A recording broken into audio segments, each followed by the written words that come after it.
In today's video, I'm going to teach you how to edit text in an image in Canva. Let's get started by opening Canva in your browser and logging into your account. Once you're on the Canva homepage, go to the search bar at the top and type in the kind of design you want to work on, or simply choose a custom size that matches your image. Then click to open a new blank design. This gives you a clean canvas where you can bring in the image you want to edit. Next, upload the image that contains the text you want to change. On the left-hand side, click on the Uploads tab, then choose to upload from your computer. Once the image appears in your Uploads panel, click on it and it will appear on your canvas.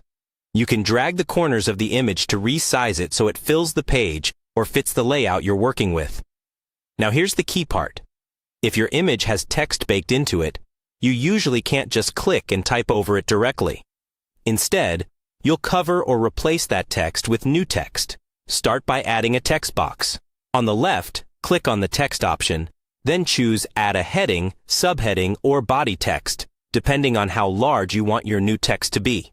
A text box will appear on your design.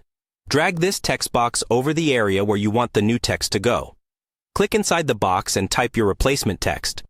Use the toolbar at the top of the screen to change the font, size, color, and alignment so it matches the style of the original as closely as possible. Take your time here. Small adjustments in font size and letter spacing can make a big difference. If the old text is still visible behind your new text, you have a couple of options. One simple method is to add a shape behind your new text to cover the old one. Go to Elements, choose a rectangle, place it over the old text, then adjust its color to match the background as closely as you can. Reduce the transparency slightly if needed so it blends better, then place your new text on top of that shape. Once you're happy with how the text looks, preview your design to make sure everything is aligned and readable. Finally, click the Download button in the top right corner. Choose your preferred file type and download your edited image. That's how you edit text in an image using Canva.